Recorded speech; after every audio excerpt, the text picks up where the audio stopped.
Along the journey, you learn many things. The journey, its tone and its texture is punctuated by the experiences you have before and the ones you are expecting in the future. The same way with the writings in Scripture. When those writings address a certain situation, you can logically think it's gone before.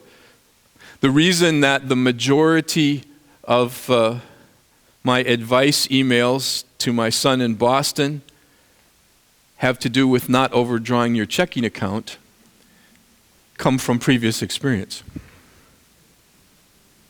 Whenever something comes up, it means it was an issue. We learn as we go. Now, I made a list. Last week I had a list of things that I had learned over time.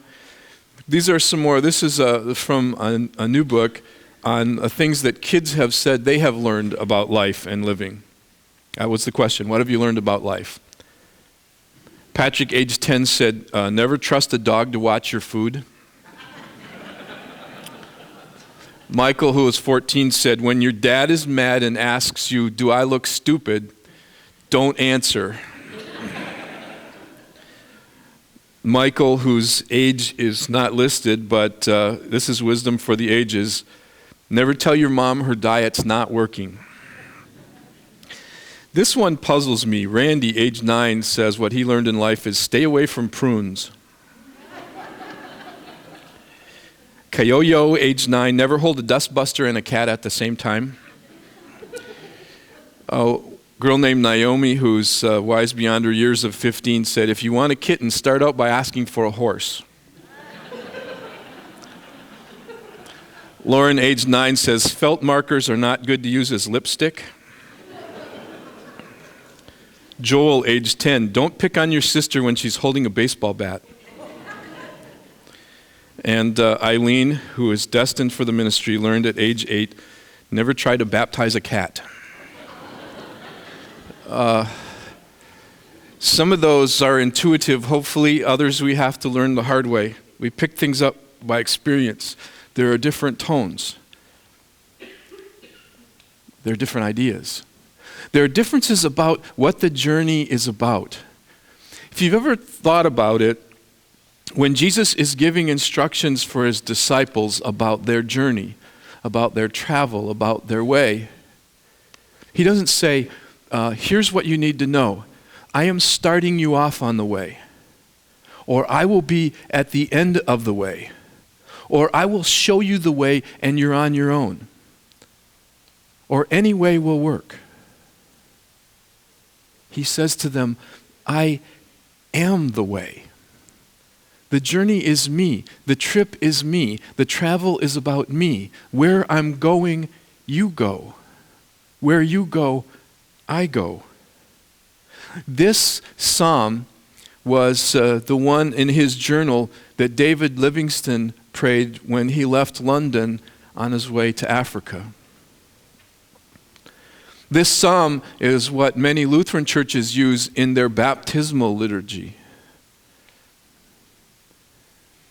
There was a little lady named Natalia Sicily Kettinen. She was Finnish. Did you know that, Mike? Could you tell from the name? Yeah. The Penninens and Haapalainens know that a Kettinen is somehow one of us. And she was an artist and a teacher. And when I met her, it was in my first church, and she was about this tall and lived by herself in a trailer just over the village line, and a pretty solitary life. And we got connected with her because someone knew she was Finnish and we were Finnish, and we went and visit.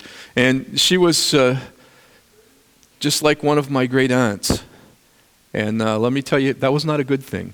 I used to come in and she'd start bossing me around and telling me all the things, but you know, we were her lifeline to the world. And when she was sick and near death, she couldn't talk much, and I went in to visit her, and I said, would you like me to read the Bible to you? And she just kind of nodded her head, and I said, what would you like me to read? And she went, Hisi, Hisi. And my Finnish is not good. The only words I learned from my dad were by listening when he was working with tools. And I used them once in front of someone who could speak Finnish because I didn't know what they meant, and it still stings a little. So I wasn't really sure, but she kept saying, and finally she went like this, hissy, hissy. Hissy means lift.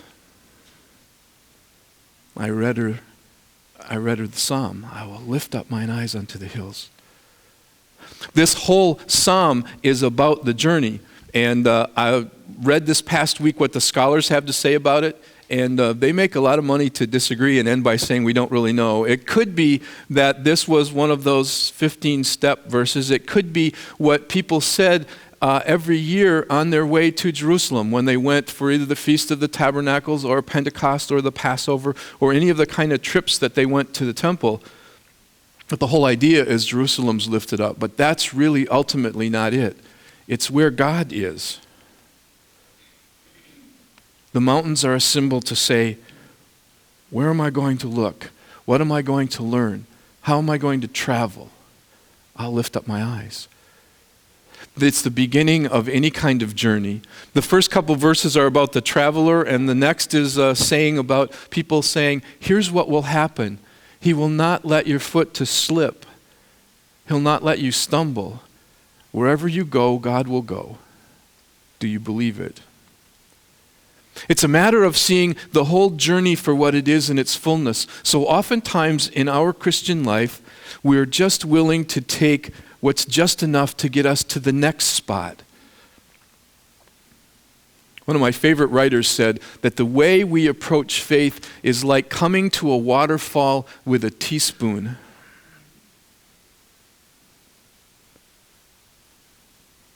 Or it's like the little boy back in the Depression era who the circus was coming through their Midwestern town, and he was so excited because they came weeks ahead and put up the posters, and he saw the pictures of the elephants and the clowns, and he just couldn't believe that it was going to be there. So he kept asking his dad, Dad, can I have money for the circus? Dad, can I have money for the circus? Dad, I really want to go to the circus. And it cost 40 cents. His father said, I don't know, you can't. But as it got closer and he kept asking, his dad said, well, I don't know, we'll see.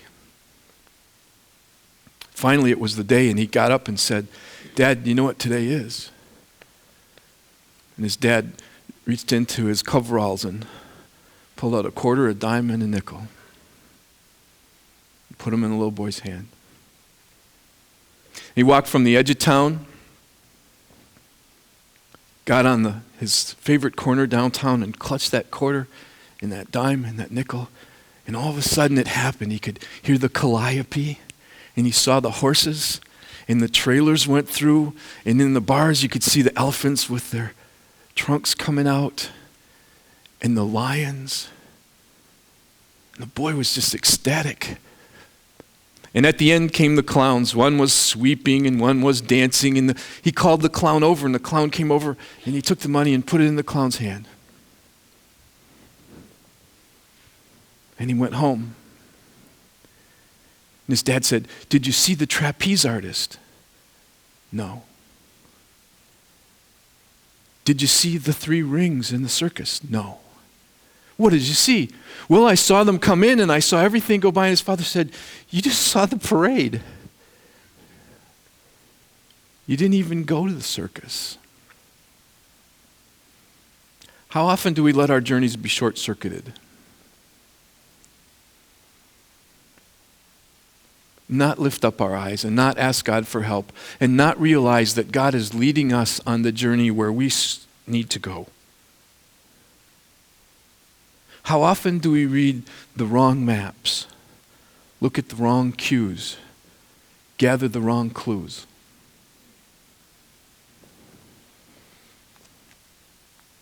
Two men were traveling on this journey, and they were doing it walking along, and along the way they got confused over the directions and got into a fight. And even though they were best friends, they started pushing and shoving, and the one reached out and slapped the other one across the face. And he looked at him, and he went over and wrote in the sand, my best friend slapped me in the face. And then he said, come on. And they kept on their journey. They finally came over a hill to water that they had been looking for in this travel, and they went down and started drinking.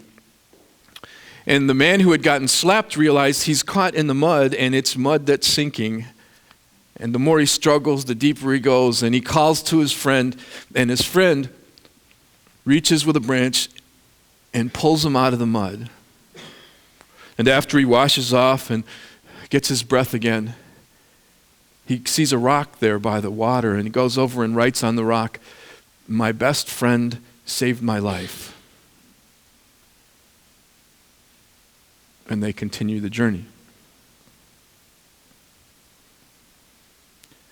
As they're walking, the friend said, I have to notice, when we got in a fight, you wrote on the sand, my best friend slapped me in the face, and when I pulled you out, you wrote on the rock, my best friend saved my life. And he said, I've learned that's the best way to do it. When there's a wrong or an offense, I write it in the sand and let the wind blow it away. And when there's a blessing or a benefit, I write it on the rock and hope it remains forever.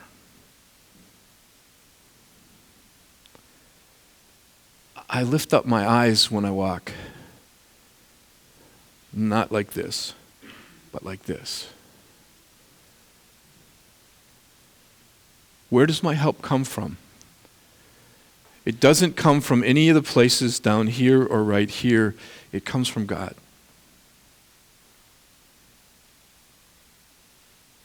My help comes from the Lord.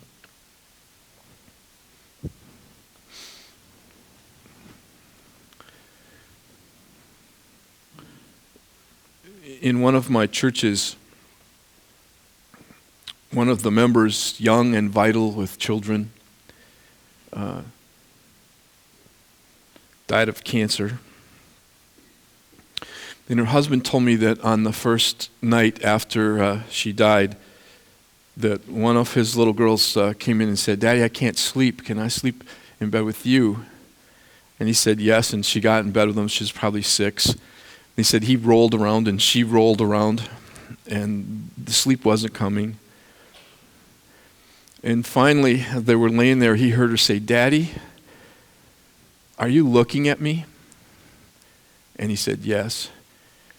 She said, I think, Daddy, if you keep looking at me, I'll be able to go to sleep.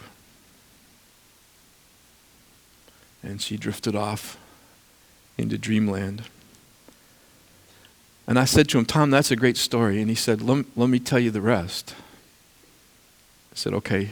He said, so I laid there and couldn't sleep. And he said, I went to the window and looked out at the stars in the sky, and the stars sort of looked like Andrea's smile. That was his wife.